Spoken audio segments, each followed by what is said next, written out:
गायत्री शक्तिपीठ तो हम दरहाट के कृपया वे कमर से लेकर बैठिए, दोनों हाथ गोदी में, शांतित एकाग्र मन, उगता हुआ स्वर्णिम सूर्योदय का ध्यान, सबके लिए सद्बुद्धि, सबके लिए उज्ज्वल भविष्य की मन ही मन प्रार्थना। गायत्री मंत्र हमारे साथ है। ओम भूर्भुवः स्वः तत्सवितुर्वरेण्यं भर्गो देवस्य धीमहि धियो यो नः प्रचोदयात्। वर्णानाम् अर्थसंधानां रसानां छन्दसामते मङ्गलानां च कर्तारो वन्दे वाणिविनायको भवानी शङ्करो वन्दे श्रद्धा विश्वासरूपिणो याभ्यां विना न पश्यन्ति सिद्धा स्वान्तस्थमीश्वरम् चैतन्यं शाश्वतं शान्तं व्योमातीतं निरञ्जनं बिन्दुनादकलातीतं तस्मै श्रीगुरुवे नमः। नमोऽस्तु गुरुवे तस्मै गायत्रीरूपिणे सदा यस्य भागवतं हन्ते विषं संसारसंयुतं मातृवत् बालयत्री च पितृवत् मार्गदर्शिका। नमोऽस्तु गुरुसत्तायै श्रद्धा प्रज्ञायुता जया। आयातु वरदे देवी रक्षरे ब्रह्मवादिनी गायत्री छन्दसा मातः ब्रह्मयोने नमोऽस्तुते।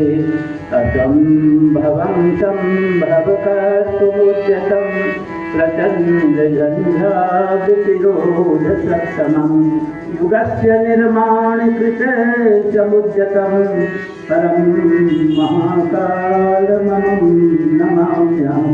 परं महाकालमहं नमाम्यहम्।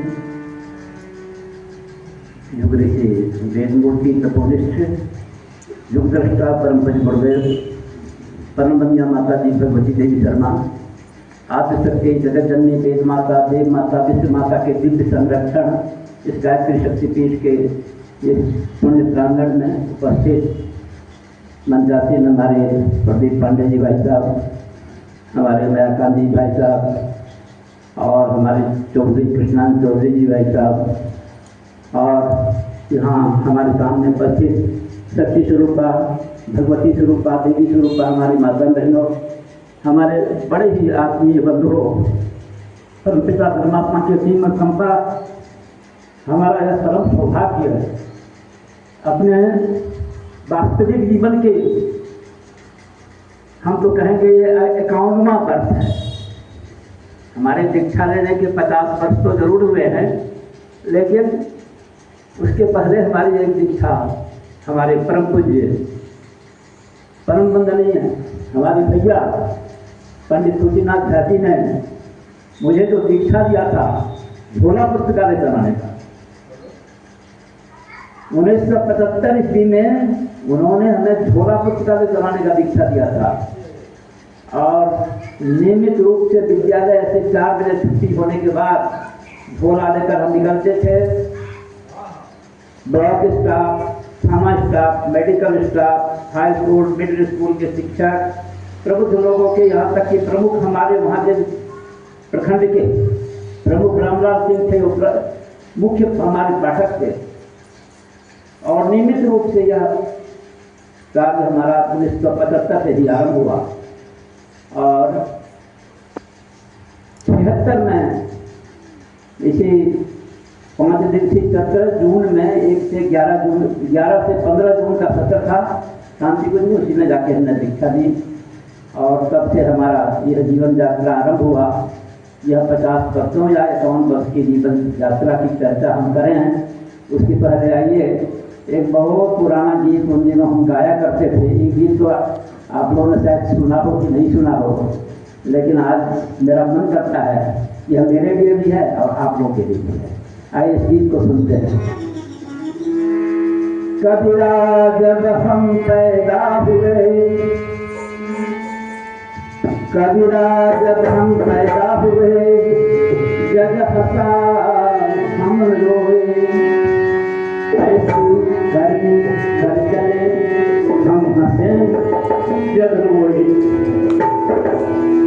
बच्चा जब पैदा होता है तो रोता हुआ पैदा होता नहीं है ना, तो उसको रुलाया जाता। क्या डॉक्टर साहब, यहाँ पर हमारे बीच में डॉक्टर प्रेरणा प्रियदर्शनी जी हैं, जो इस विषय के स्पेशलिस्ट हैं और गोल्ड मेडलिस्ट हैं, MS हैं, गोल्ड मेडलिस्ट हैं, वो हमारे बीच में हैं।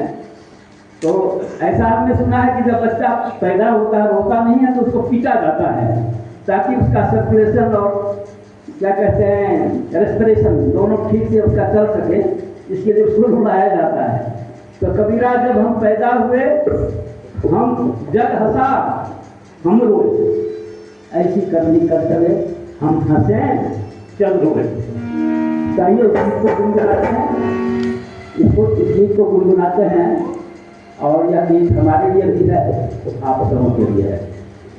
युग युग तक जग याद करे तुम, युग युग तक जग याद करे तुम, ऐसे कर्म करो कर्म में ऐसे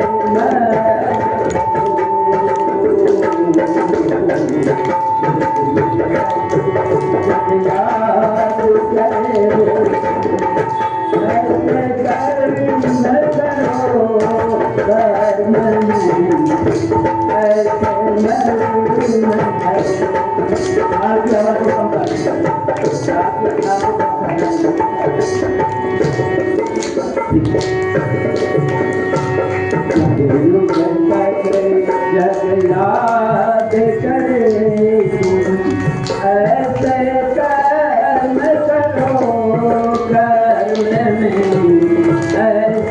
मन करो,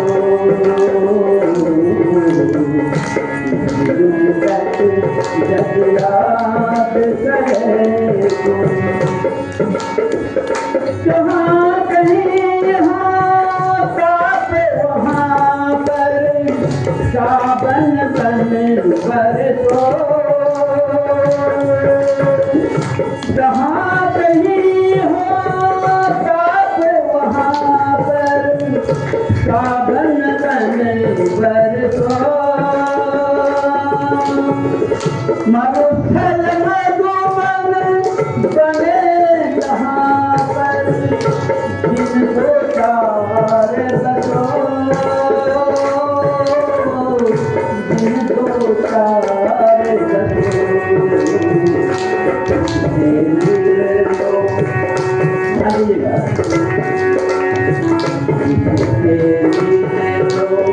एक बारे कभी नहीं बिसरो प्राण में ऐसे मन करो,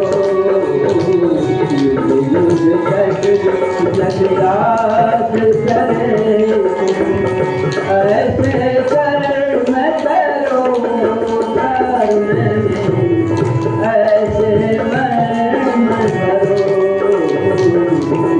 युग तक जग याद करे।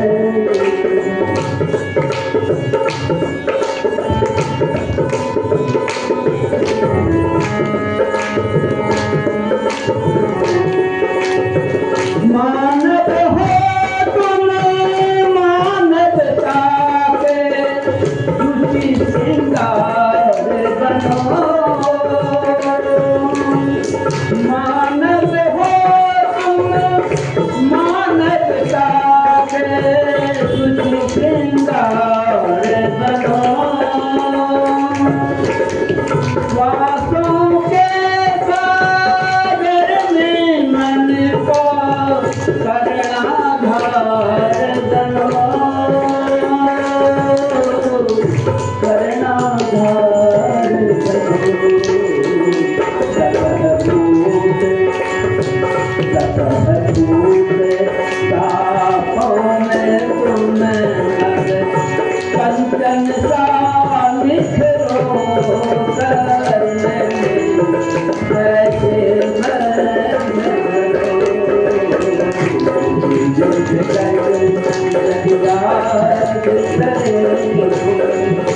ऐसे कर्म करो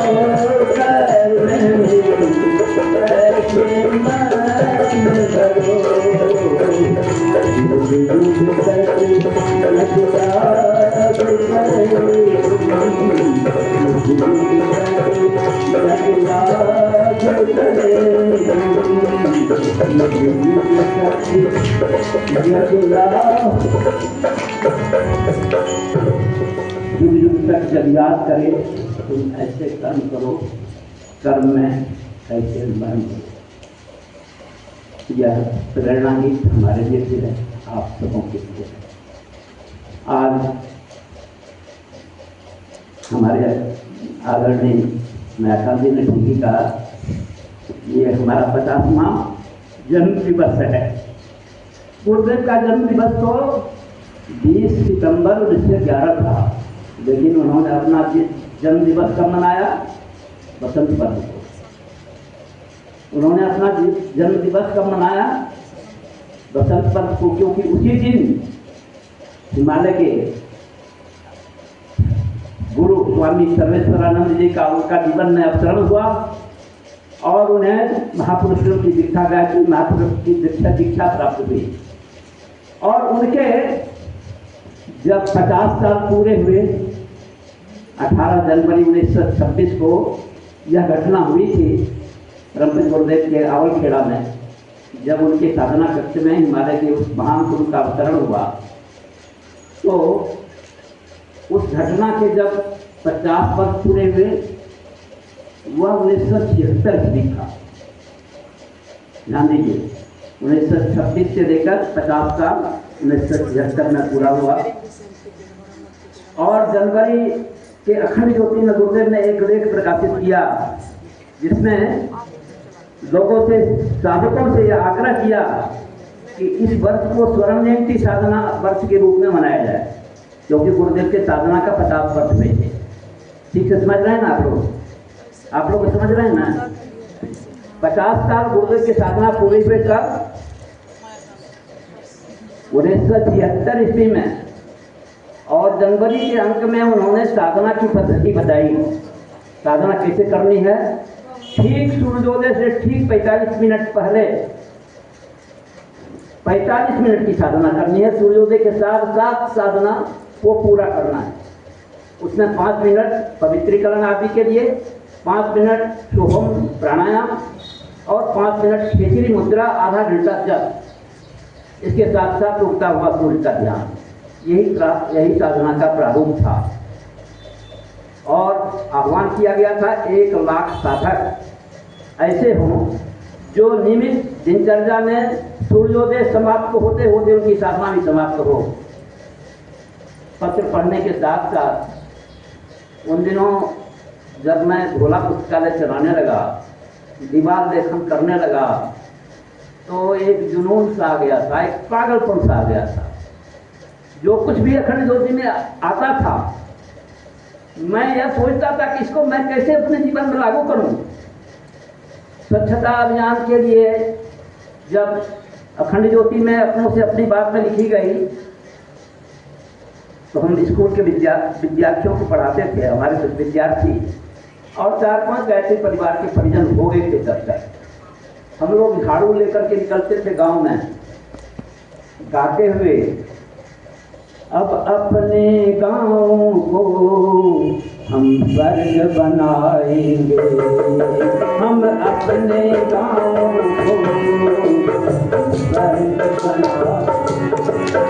अपने अंदर सोया, अपने अंदर सोया, देवत्व जगाएंगे, हम स्वर्ग बनाएंगे। फिर अपने गाँव को हम स्वर्ग बनाएंगे। गाँव की गलियाँ क्यों गंदी रहने देंगे, गाँव की गलियाँ क्यों गंदी रहने देंगे। गंदगी नरक जैसी फिर क्यों सहने देंगे, गंदगी नरक जैसी फिर क्यों सहने देंगे। सहयोग और श्रम से, सहयोग और श्रम से जब नरक हटाएंगे, हम स्वर्ग बनाएंगे। फिर अपने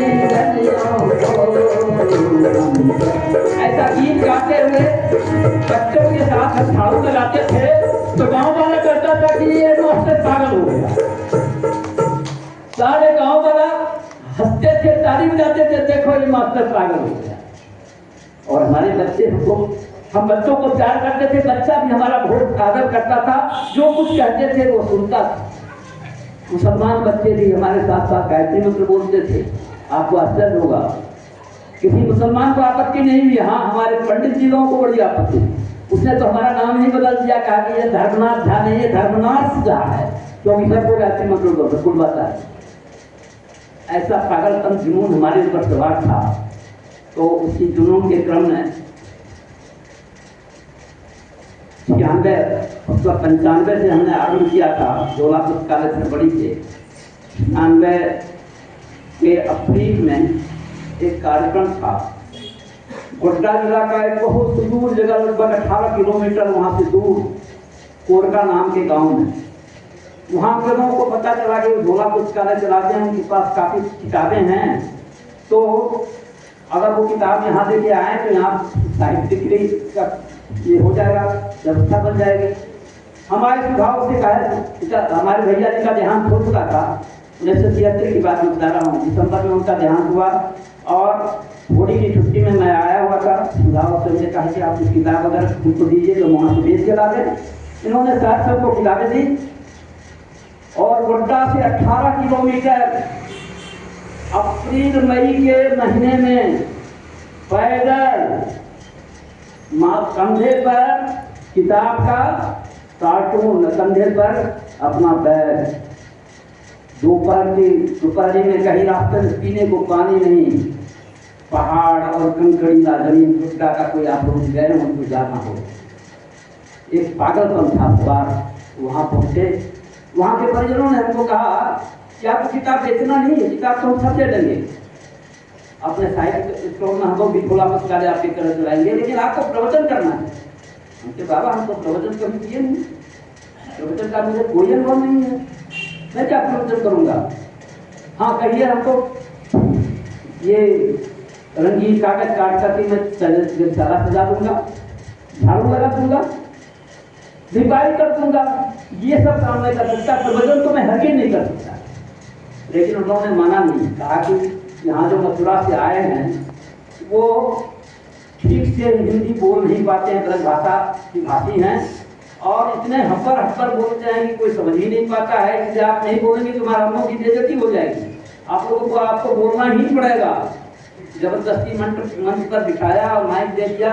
5 मिनट तक मैं देखता रहा ऑडियंस को, ऑडियंस मुझे देखता रहा। 5 मिनट बीत गया, अचानक मुझको गुरुदेव का ठीक उसी प्रकार देखा। विवेकानंद को कभी शिकागो में उनके गुरु का दर्शन हुआ, बोलना शुरू किया, वही भापा देश हमारे ऊपर आया। मैं 1 घंटा बोला। वहाँ के परिजनों ने मुझसे पूछा कि भाई साहब आप शांति कुछ कब गए हैं? हमने शांति कुछ हम नहीं गए। तो आपने दीक्षा कब लिया है? हमने दीक्षा भी नहीं लिया है। अब दीक्षा भी नहीं लिया, शांति कुछ भी नहीं गए और आप कहते थे प्रवचन नहीं कर सके। इतना अच्छा बोले समूचे गाँव। और आपको एग्जाम करके आश्चर्य होगा कि वहाँ उस गांव में संत नेहीदास के एक बहुत बड़े शिष्य थे उनके, उनका नाम था राजेंद्र रामदास, हाईपुर के हेडमास्टर।